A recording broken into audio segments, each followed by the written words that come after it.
So slow powder to go faster.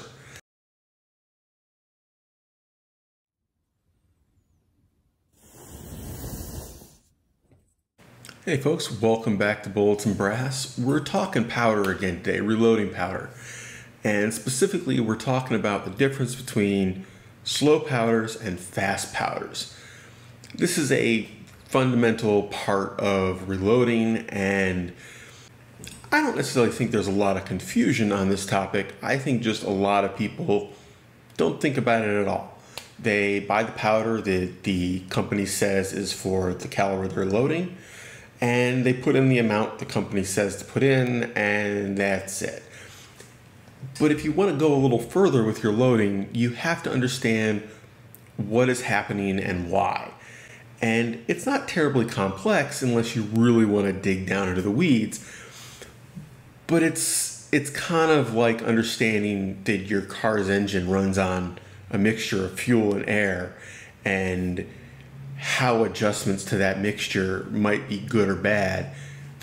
Now, at the simplest level, slow powders are for larger amounts in a longer barrel, firing at higher speeds.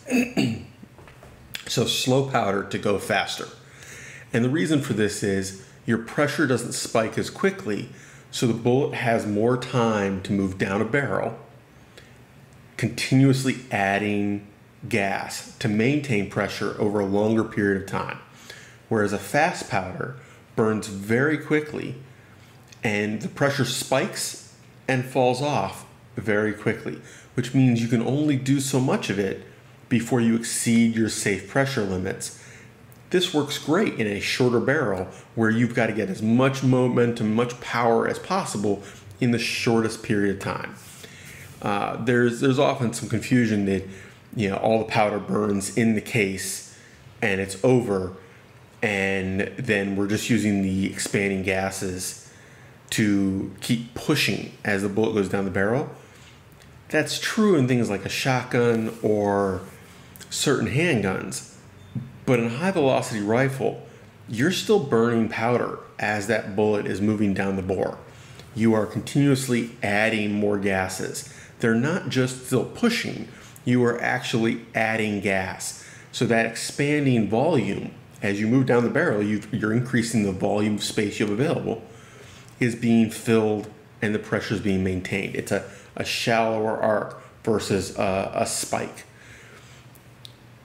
This is why you can get more velocity out of a longer barrel, but you might not get that extra velocity if you're firing ammo not designed to use it.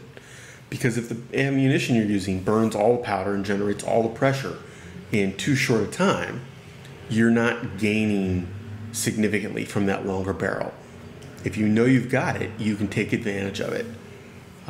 This is also why certain calibers, when you have too short a barrel, well, all calibers when you have too short a barrel, but it's particularly apparent in certain ones, cause massive fireballs.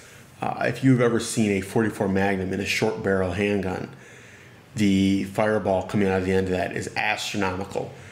A AK-47 in like a pistol length setup, an AR-15 in a pistol length setup, firing standard 223 or 5.56 ammo. If you're not a subscriber, please subscribe, hit like on this video, make a comment, go watch something else, put a comment, a like there. I really appreciate it. I'm trying to get to 1,000 subscribers by the end of the year, and it's gonna happen, but it might be a little closer than I want. It really helps when you guys, it's community engagement is how YouTube looks at it. You didn't just watch the video, you made a conscious decision to either click like, click subscribe, or leave a comment. That counts for a lot in YouTube's algorithm for how much they show that video or my other videos to people who are just browsing randomly. They're just searching on the topic. Don't confuse this as there's a hard line between, this is pistol, this is rifle.